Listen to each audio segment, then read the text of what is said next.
Family photo from 1908 comes to light, and historians can't explain what appears behind the child. The basement archives of the Atlanta History Museum smelled of old paper and preservation chemicals.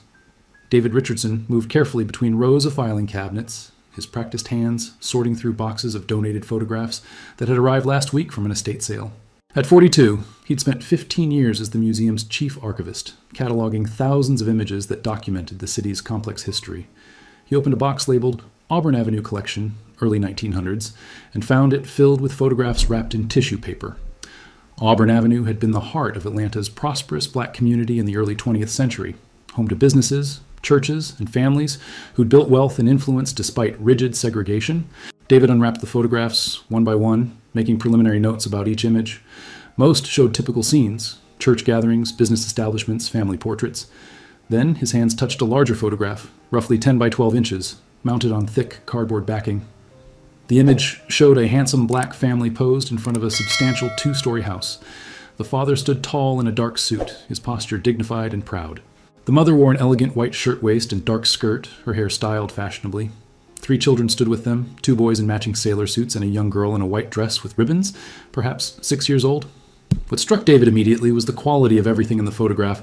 The house behind them was well maintained with ornate trim and a wraparound porch.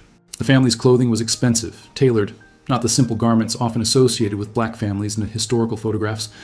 This was clearly a family of means, of education, of status within their community. David turned the photograph over. On the back, written in careful script, "The family, Auburn Avenue, June 1908. No names, no other details." He made a note to cross-reference the address with city directories from that period, but something about the image nagged at him. He carried it to his examination table and positioned his magnifying lamp over it, studying the details more carefully. The father's hand rested protectively on his wife's shoulder. The mother's hand held the young daughter's. The boys stood straight and serious, as was common in formal photographs of the era. Then David's attention was drawn to the house behind them, specifically to a second-floor window visible over the mother's left shoulder. He adjusted his lamp and leaned closer. There was something in that window, a pale shape, partially obscured by the curtain. At first he thought it might be a reflection or a flaw in the photograph, but as he increased the magnification, the shape resolved into something unmistakable. A face. A woman's face pressed against the glass, her hands visible on either side of her face as if she were looking out or trying to be seen. David sat back, his heart racing. The woman in the window was white. He could see that clearly now, pale skin, light-colored hair, and her expression, even in the grainy resolution of a century-old photograph, was one of distress, fear perhaps, or desperation. He checked the photograph again, examining every detail of the family posed outside. They showed no awareness of the figure in the window. Their expressions were calm, dignified, focused on the camera. But that face in the window changed everything about this image. David pulled out his reference materials on Atlanta in 1908. The city was rigidly segregated, with strict social codes governing interaction between races. The idea of a white woman living in, or being hidden in, a black family's home was virtually unthinkable. It would have been dangerous for everyone involved, potentially deadly. Yet there she was, captured accidentally by the camera, a figure that shouldn't exist according to everything David knew about that time and place. He made careful notes and took several photographs of the image with his professional camera, particularly enlarging the window section. Tomorrow, he would begin the process of trying to identify this family and understand what this photograph was really documenting. But already David sensed he'd found something significant. Not just a family portrait, but evidence of a story that had remained hidden for 51 years, waiting for someone to look closely enough to see what the camera had accidentally preserved. David arrived at the museum early the next morning, the mysterious photograph occupying his thoughts through a restless night. He'd made high-resolution scans of the entire image, with special attention to the window where the woman's face appeared. Under digital enhancement, her features became even clearer. Young, perhaps early 20s, with an expression of unmistakable fear. His first task was identifying the house. Auburn Avenue in 1908 had been home to Atlanta's most successful black professionals, doctors, lawyers, business owners, who had built substantial homes in one of the few areas where they could live without constant white interference. David pulled city directories from 1908 and 1910, cross-referencing addresses with property ownership records. The architecture visible in the photograph was distinctive, Queen Anne style with ornate trim, a wraparound porch, and distinctive gable windows. Only a few houses on Auburn Avenue matched that description. David made a list of addresses and their owners according to the 1908 directory. One entry caught his attention: 412, Auburn Avenue, owned by Dr. Marcus Hayes, physician. The directory listed his household as including his wife Elizabeth, a teacher, and 3 children. No mention of any white woman, no domestic servants listed, which itself was notable, as wealthy families typically had their help documented in census records. David pulled newspaper archives from 1908, searching for any mentions of Dr. Hayes or his family. He found several references. Dr. Hayes had been prominent in the black community, one of only a handful of black physicians in Atlanta. He'd treated patients others refused to see, testified in court cases involving black victims, and written articles about public health for black newspapers. That kind of prominence would have made him a target. David found evidence of this too. Newspaper articles about threats against uppity black professionals, reports of violence, editorials warning black citizens to know their place. Dr. Hayes' name appeared in several articles about black professionals who challenged segregation's boundaries. David sat back, thinking. A prominent black doctor living in a fine house in a black neighborhood with a white woman hidden in his home. What possible circumstances could explain that? His mind ran through possibilities, all of them dangerous, all of them potentially deadly for everyone involved. He needed to find out more about Dr. Hayes and his family. The photograph was dated June 1908. David began searching newspapers from May through August of that year, looking for any unusual incidents, any stories that might connect to what the photograph revealed. On his 3rd day of searching, he found something. A small article in the Atlanta Constitution from July 12, 1908. Fire at Auburn Avenue residence. Authorities investigating suspicious blaze at home of colored physician. Family escaped unharmed. Cause under investigation. The article gave the address, 412 Auburn Avenue. Dr. Hayes' home had burned less than 6 weeks after this photograph was taken. David's hands trembled as he searched for follow-up articles. There were 2 more brief mentions, one stating the fire was ruled accidental, another noting that the Hayes family had relocated temporarily while repairs were made. But David's historian's instinct told him there was more to the story. A suspicious blaze that was quickly ruled accidental at the home of a prominent black civil rights advocate shortly after a photograph was taken that showed a white woman hidden in the house. He needed to find descendants of the Hayes family, or anyone who might remember the story that this photograph had accidentally documented. David spent the following week tracking the Hayes family through historical records. Census data from 1910 showed them still at the Auburn Avenue address with the same 3 children. By 1920, Dr. Hayes had passed away. Death certificate listed heart failure at age 52. Elizabeth Hayes continued teaching until 1935, according to school employment records. The 3 children, Marcus Jr., James, and Sarah, had all attended college, unusual for any children in that era, but particularly remarkable for black children in the segregated South. Marcus Jr. became a lawyer, James a minister, and Sarah a social worker. All 3 had stayed in Atlanta, building on their father's legacy of community service. David found an obituary for Sarah Hayes from 1987. She'd been the last surviving child, passing away at age 85. The obituary mentioned surviving family, 3 children, 8 grandchildren, and numerous great-grandchildren. One granddaughter, Dr. Patricia Hayes, was listed as a professor at Spelman College. David's heart leaped. She might still be alive, still teaching. He called Spelman's history department and learned that Dr. Patricia Hayes had retired 5 years ago but still lived in Atlanta. The department secretary, after David explained his work at the History Museum, agreed to pass along his contact information. Dr. Hayes called him that evening. Her voice was warm but cautious. The secretary said, "You found a photograph of my great-grandparents?" "I believe so," David said carefully. Dr. Marcus Hayes and his family, taken in front of their Auburn Avenue home in June 1908. "But there's something unusual in the photograph that I'd like to discuss with you in person, if you're willing." There was a pause. "Unusual how?" "I'd rather show you," David said. "It's something that raises questions about what was happening in your great-grandfather's household that summer. Historical questions that I think you might be able to help me understand." They agreed to meet the next day at the museum.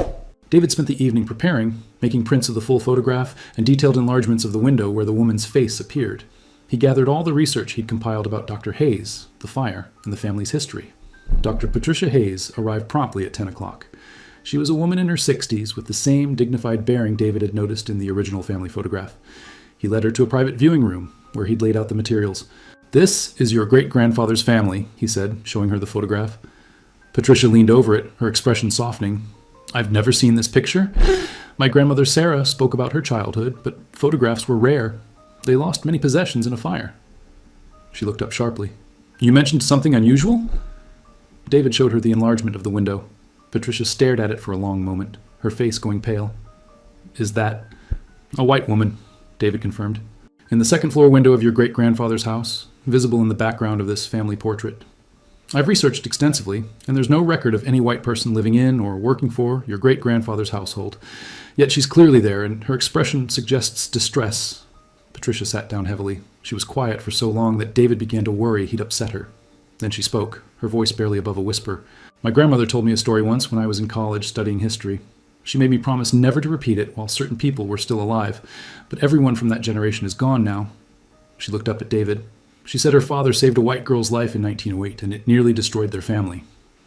Patricia Hayes pulled a small notebook from her purse, the kind academics carry everywhere. She flipped through pages of handwritten notes, clearly gathered over years of family history research. My grandmother Sarah was 6 years old in the summer of 1908, Patricia began. She was the youngest child, and by her own admission, she remembered events from that time with a child's clarity, the feelings more than the facts. But certain incidents stayed with her vividly. David pulled out his own notebook, ready to document everything Patricia shared. In May of 1908, a white man named Harold Garrett came to my great-grandfather's medical office late at night. This was highly unusual. White people didn't typically seek treatment from black doctors, and they certainly didn't come after hours. But Garrett was desperate. His daughter Anne had attempted suicide by swallowing poison. He couldn't take her to a white hospital or doctor because the circumstances were suspicious, and he feared legal consequences. Patricia's voice hardened. The circumstances were that Harold Garrett had been beating his daughter for months, trying to force her into a marriage with a business associate. Anne had refused, and he'd become increasingly violent. The suicide attempt was her way out. David felt sick. Your great-grandfather treated her? He saved her life. But in doing so, he saw the evidence of long-term abuse, broken bones that had healed incorrectly, scars, malnutrition. Anne was terrified of returning home.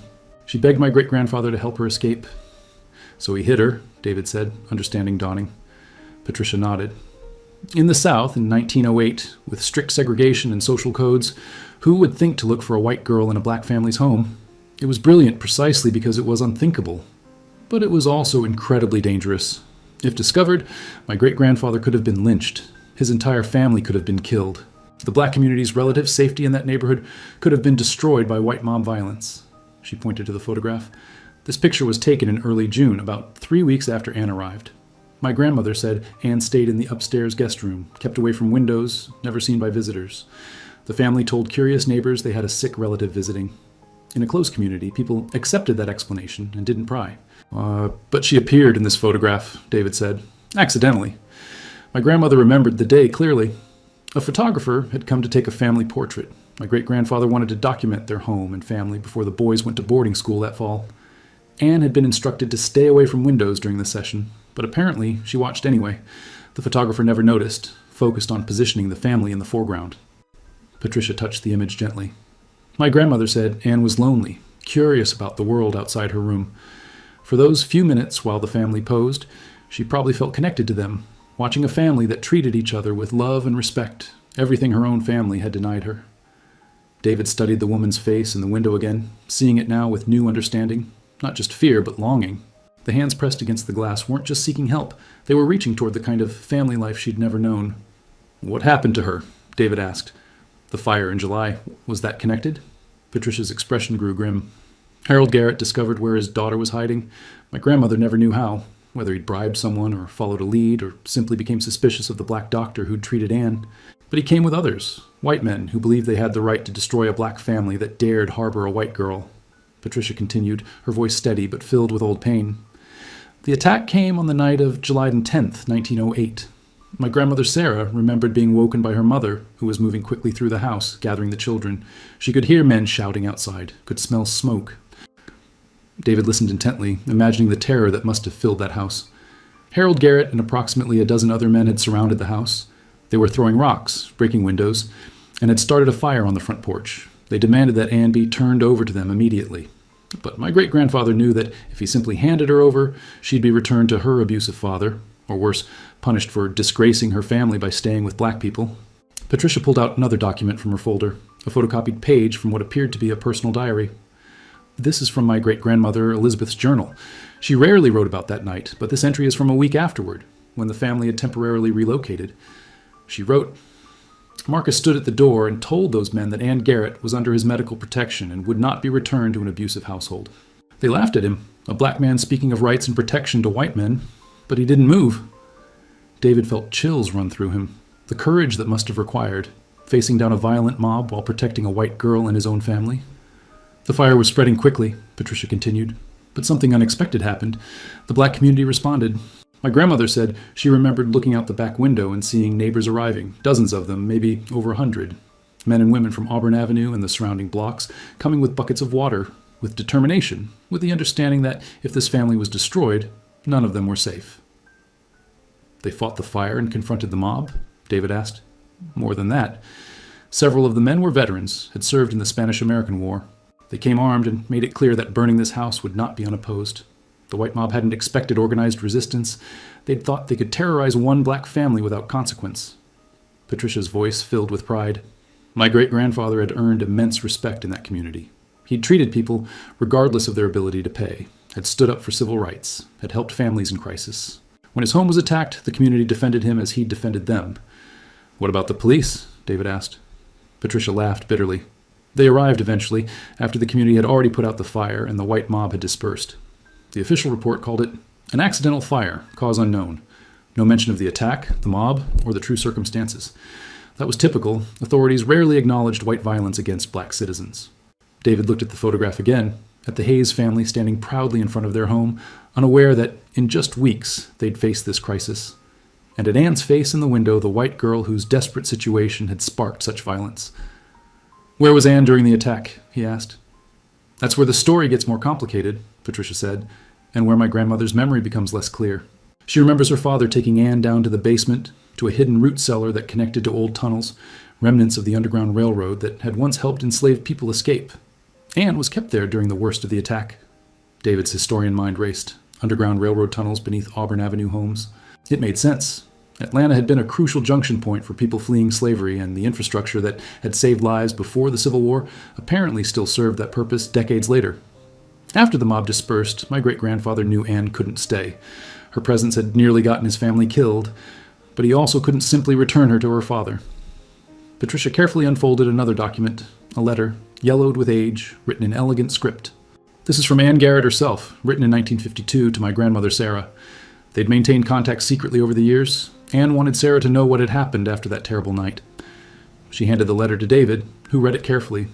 Dear Sarah, you were so young that summer I doubt you remember me clearly. But I remember you, a bright-eyed child who would sometimes peek into my room and smile at me, making me feel less alone. Your father saved my life twice, once from poison, and once from a fate worse than death. I want you to know what became of me after I left your home, so you can tell your children someday that courage and compassion can triumph over hate. After the fire, your father contacted a network of people, some black, some white abolitionists who'd once helped escape slaves. They arranged for me to be smuggled out of Atlanta, hidden in a freight wagon heading north. I traveled to Philadelphia with false papers, my hair cut short, dressed as a boy to avoid detection. In Philadelphia, Quaker families took me in, helped me finish my education, and eventually supported me in becoming a teacher. I married a good man, a bookshop owner who treated me with kindness I'd never known. We had 3 children, and I made sure they understood that people of all races deserved dignity and respect. A lesson I learned from your family. I never saw my father again. He died in 1920, and I felt no sorrow. But I think often of your father, your mother, your brothers, and you. Your family risked everything for a stranger simply because it was right. That kind of courage shaped who I became and how I raised my own children. David read the letter twice, moved by Anne's words. Did your grandmother maintain contact with her? Christmas cards, occasional letters, always carefully worded in case they were intercepted. Anne sent photographs of her children, and my grandmother sent pictures of hers. 2 families, separated by hundreds of miles and racial boundaries, connected by one summer when courage mattered more than fear. Patricia pulled out more photographs, images of Anne in her later years, surrounded by children and grandchildren, her expression peaceful and content. She looked nothing like the frightened young woman in the window of the 1908 photograph. Anne passed away in 1976, Patricia said. Her obituary mentioned she'd been a lifelong activist for civil rights and women's rights, that she'd marched in suffrage parades, had donated to the NAACP, had taught generations of children to question injustice. But it didn't mention why. Didn't tell the story of a black family that saved her life when her own white family tried to destroy it. David looked at all the material spread across the table. The original photograph with Anne's face barely visible in the window, the diary entries, the letters, the later photographs. Together, they told a story that challenged simple narratives about race relations in the early 20th century. Why didn't your family share this story publicly? David asked. Patricia's expression grew complicated. Several reasons. First, while Anne was alive, revealing the story could have endangered her. Her father had connections, and even decades later, there could have been repercussions. Second, the black community in Atlanta had to be careful. Reminding white people of times when black families had protected white people, had acted with more humanity than white families showed, that could spark backlash. She paused, gathering her thoughts. But the main reason was that my great-grandfather didn't do what he did for recognition or credit. He did it because a young woman needed help, and he had the skills and courage to provide it. The photograph accidentally documented Anne's presence, but my great-grandfather never wanted proof or praise. He wanted Anne to be safe. David understood, but he also felt strongly that the story needed to be told now. Times have changed. Anne's gone. Your great-grandparents are gone. The people who might have caused trouble are gone. This story of moral courage, of cross-racial compassion, of community solidarity, it needs to be known. Over the following months, David worked closely with Patricia Hayes to create a comprehensive historical exhibition. They titled it Hidden in Plain Sight, Stories of Courage in Jim Crow Atlanta. The 1908 family photograph served as the centerpiece, with detailed explanations of what the image accidentally revealed. Patricia provided family documents, photographs, and oral histories that filled in the full story.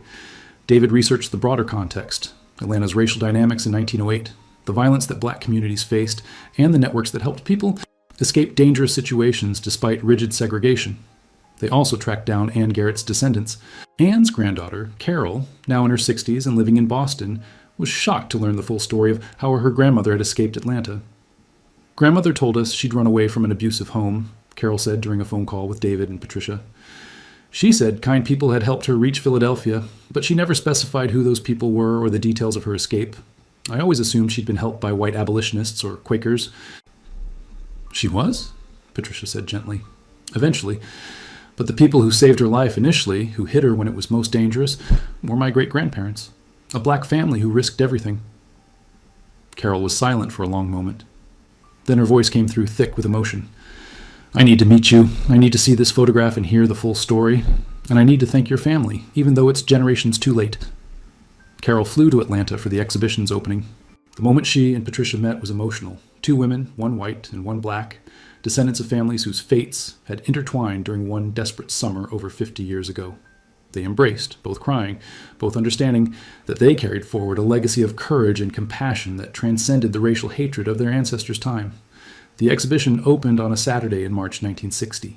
The timing was significant. The sit-in movement had begun in Greensboro just 2 months earlier, and Atlanta's own student activists were organizing protests against segregated lunch counters. The story of Dr. Hayes and Anne Garrett resonated powerfully with the young activists, who saw parallels to their own struggle. David had worried that white visitors might stay away, uncomfortable with a story that showed black moral superiority in white violence. But the opposite happened. Hundreds of people came, both black and white, drawn by the mystery advertised in the exhibition's promotional materials. A family photograph with an unexplained figure in the window. The photograph itself was displayed with careful lighting that emphasized both the dignified family in the foreground and Anne's barely visible face in the window. Beside it, enlarged details made her presence unmistakable, along with explanatory text that told the full story without minimizing the danger or the courage required. Additional displays showed Anne's letter to Sarah, photographs of her later life, and documents about the Hayes family's continued civil rights work. Dr. Marcus Hayes, Jr., his legal career fighting segregation, James Hayes' ministry that preached equality, and Sarah Hayes' social work helping abuse victims, all showed how that summer of 1908 had shaped their life's work. But the most powerful display was a simple one. The 1908 photograph next to a 1955 photograph of Anne and Sarah finally meeting in person after 47 years of correspondence. Both were elderly women by then, but their embrace showed the bond that had persisted across decades and racial boundaries. Carol stood before this display during the opening, with Patricia beside her. Our grandmothers stayed connected all those years, Carol said softly. They understood something that most people in their time didn't, that humanity matters more than race, that courage can bridge any divide. A young black woman, perhaps 20 years old, approached them. Excuse me, are you the descendants mentioned in the exhibition? Patricia and Carol both nodded. The young woman's eyes filled with tears. I'm a student at Spelman. We're organizing sit-ins at downtown lunch counters, and we're facing violence, threats, arrests. But this story, knowing that people have been fighting this fight for generations, knowing that courage and compassion existed even in the darkest times, it gives me strength to keep going. Patricia took the young woman's hand. My great-grandfather would want you to know that the fight is worth it, that standing up for what's right, even when it's dangerous, is the only way change happens. The exhibition's success led to unexpected developments. Several elderly Atlanta residents, both black and white, came forward with their own memories and stories from that era. One white woman in her 70s approached David during the exhibition's second week. "My grandmother knew Anne Garrett," she said quietly. "I remember her talking about Harold Garrett's daughter who disappeared in 1908. The official story in white circles was that she'd run off with a man and disgraced the family, but my grandmother never believed it. She said she'd seen Anne with bruises, had heard rumors about Harold's violence." The woman pulled out an old photograph. "This is my grandmother with Anne, taken sometime in 1907. You can see them together at a church social. My grandmother said Anne was sweet, but terribly afraid of her father." David documented the photograph and the woman's testimony, adding it to the exhibition's growing collection of evidence. Each new piece filled in the story more completely, showed the broader community context that had made Dr. Hayes' actions both necessary and extraordinarily risky. A black man in his 80s came forward with a different kind of evidence. "My grandfather lived on Auburn Avenue in 1908. He was one of the men who came to fight the fire that night. He told me about it when I was young, said it was the night the community learned they could stand together against white violence. After that night, there were several more attempts to intimidate black families in that neighborhood, but each time, the community responded as a unit. Eventually, the attacks stopped." This testimony illuminated something David hadn't fully appreciated. The Hayes family's crisis had been a turning point for the entire Auburn Avenue community. By standing together against the mob, by refusing to let one family be sacrificed, they'd established a precedent of collective defense that had protected them all. Patricia received a letter from Anne's other granddaughter who lived in California. "I found boxes of my grandmother's papers after reading about your exhibition. She kept detailed journals from her time in Philadelphia, including entries about her escape from Atlanta. Would you like copies?" The journals provided Anne's own perspective on those terrifying weeks. One entry from June 1908 was particularly moving. "I live in a strange world now, hidden in the home of a Negro family, dependent on the kindness of people my father taught me to fear and despise. But Dr. Hayes and his wife Elizabeth treat me with more genuine compassion than my own family ever showed. Their children smile at me through the door, trying to make me feel welcome despite the danger my presence brings them. I'm ashamed of my father, ashamed of my race, ashamed that people of color must risk everything to show basic human decency that white people withhold." Another entry, from after the fire, showed Anne's awareness of what the Hayes family had sacrificed. "The house nearly burned because of me. Dr. Hayes could have turned me over to the mob, saved his family, protected his children. Instead, he stood firm, told those men that I was under his protection, treated my life as valuable as any other. I will spend the rest of my days trying to be worthy of that courage, trying to teach others that race means nothing compared to character." David incorporated these new materials into the exhibition, creating a more complete picture of that summer and its aftermath. The story wasn't just about one dramatic night, it was about the daily courage required to harbor Anne, the community solidarity that made resistance possible, and the lasting impact on everyone involved. News of the exhibition spread beyond Atlanta. Articles appeared in newspapers across the South and even nationally.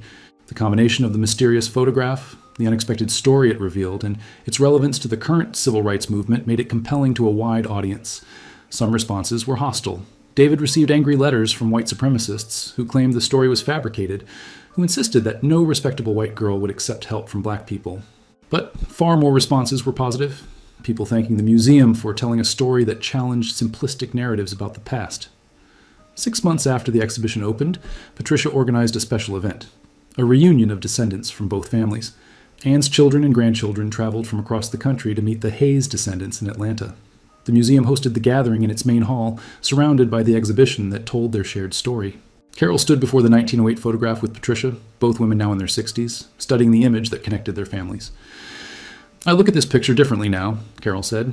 "Before I knew the story, I'd have seen it as just another historical photograph. Interesting but distant. Now I see individual acts of courage. Your great-grandfather standing firm against violence, your great-grandmother harboring a stranger, their children keeping a dangerous secret. And my grandmother, alone and terrified in that upstairs room, finding hope in a family that defied every expectation." The reunion brought together over 30 people, Hayes descendants and Garrett descendants, spanning 3 generations since that fateful summer. They shared family stories, compared photographs, and marveled at how their ancestors' brief intersection had shaped multiple family lines. Anne's son Thomas, now 78 years old, spoke to the gathered group. "My mother raised us with an absolute commitment to racial equality and human dignity. We grew up attending integrated churches, supporting civil rights organizations, challenging segregation wherever we encountered it. I always knew her convictions came from personal experience, but she never shared the details. Now I understand. She'd been saved by a black family when her own white family tried to destroy her. That experience shaped everything she believed and everything she taught us. Marcus Hayes III, Dr. Hayes' great-grandson and Patricia's cousin, responded, "Our great-grandfather never sought recognition for what he did. He saw a person in need and responded with the skills and courage he had. That's the legacy he passed down. That moral courage sometimes requires risk, and that doing what's right matters more than doing what's safe." The younger generation asked questions, trying to understand a world so different from their own experiences. A great-great-granddaughter of Anne's, perhaps 16 years old, asked, "Why did the white community react so violently? It was just one girl being helped." Patricia answered thoughtfully, "In the Jim Crow South, the entire social system was built on maintaining racial hierarchy. White people were supposed to be superior in every way, morally, intellectually, socially. A black family demonstrating greater humanity and courage than white families challenged that entire system. Harold Garrett and the mob weren't just trying to retrieve one girl, they were trying to punish any challenge to racial supremacy." David had been documenting the reunion with photographs and audio recordings. The museum planned to create an oral history archive preserving these conversations for future researchers. As he watched the two families connect, sharing meals, exchanging contact information, making plans to stay in touch, he felt the profound significance of what the exhibition had accomplished. The 1908 photograph had spent over 50 years in obscurity, its secret hidden in plain sight. Anne's barely visible face in the window had gone unnoticed by countless people who might have glanced at the image without really seeing it. But now, because David had looked closely and Patricia had shared her family's story, that photograph had become a bridge connecting past and present, challenging assumptions, and honoring courage that had been deliberately hidden. Before the reunion ended, the families made a collective decision. They would establish a scholarship fund in honor of Dr. Marcus Hayes and Anne Garrett, supporting students who demonstrated commitment to civil rights and social justice. The fund would ensure that the legacy of courage from that summer of 1908 would continue to impact future generations. The exhibition, hidden in plain sight, ran for 18 months at the Atlanta History Museum, far longer than initially planned. Over 50,000 visitors saw it. The photograph of the Hayes family with Anne's mysterious presence in the window became one of the most reproduced historical images from the Jim Crow era. David published a scholarly article about the photograph and the story it revealed, which was picked up by history journals and textbooks. Educators across the country began using the image to teach students about the complexity of race relations in the early 20th century, showing that resistance, solidarity, and cross-racial compassion existed even in the darkest periods. Patricia Hayes retired from teaching at Spelman but continued to give lectures about her great-grandfather's legacy. She often brought Carol with her, and the two women became close friends, their bond echoing the connection their grandmothers had maintained across decades. People often think of civil rights history as beginning in the 1950s and 60s, Patricia would tell audiences. But this photograph proves that black people were fighting for dignity and justice long before that, and that some white people were brave enough to stand with them despite enormous personal risk. The scholarship fund established by the Hayes and Garrett descendants grew substantially, eventually supporting dozens of students pursuing degrees in law, social work, education, and activism. Each scholarship recipient learned the story behind the fund. The summer when a black family and a white girl defied the racial codes of their era and the courage that choice required. Anne's granddaughter Carol became an active supporter of the civil rights movement, attributing her activism directly to learning her grandmother's story. Knowing that my grandmother was saved by a black family, that her entire future depended on their courage, how could I not fight against racism in all its forms? I owe my very existence to Dr. Hayes and his family. The least I can do is continue their work. The photograph itself underwent conservation treatment and was eventually transferred to the permanent collection of the National Museum of African American History and Culture in Washington, where it remains on display. The placard beside it tells the full story, from Anne's appearance in the window to the fire that nearly destroyed the Hayes family, to the lifelong connection between the two families. David Richardson retired from the Atlanta History Museum in 1985, having spent over 40 years as an archivist. In interviews about his career, he always returned to the Hayes family photograph as his most significant discovery. Archivists and historians must look closely, he'd say. The most important stories are often hidden in plain sight, waiting for someone to notice a detail others missed. That face in the window changed everything, not just for me as a historian, but for two families who learned they were connected by courage, and for thousands of people who saw the photograph and understood that resistance and compassion have always existed, even when they've been deliberately hidden or forgotten. The photograph's impact extended beyond history books and museums. Artists referenced it in paintings and installations. Filmmakers used it as inspiration for documentaries about hidden histories. Teachers made it a centerpiece of lessons about moral courage and cross-racial solidarity. But perhaps the most profound impact was personal. Descendants of both families continued to gather every few years, maintaining the connection their ancestors had forged in crisis. Children who'd never met learned they were bound together by history, by courage, by the choices people made when faced with impossible situations. On the 50th anniversary of the exhibition's opening in 2010, an elderly woman approached the museum with a donation, a small leather journal that had belonged to Dr. Marcus Hayes.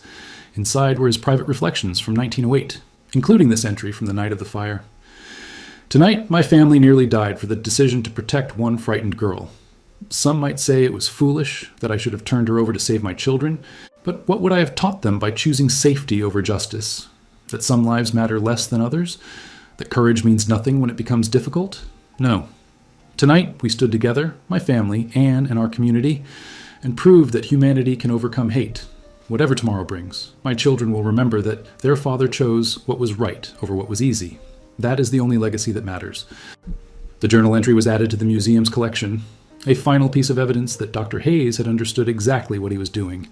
Not just saving one girl, but teaching his children, his community, and future generations that courage matters most when it costs the most.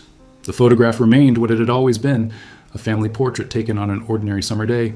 But it was also extraordinary, a document of resistance, of solidarity, of the mysterious woman in the window whose barely visible presence revealed a story of courage that had been hidden for 50 years, waiting for someone to look closely enough to see. And once seen, that story changed everything. For two families, for a city, for historians, and for anyone who understood that the most powerful acts of resistance often happen in secret, documented only by accident, preserved only by chance, but capable of inspiring generations once their truth is finally revealed.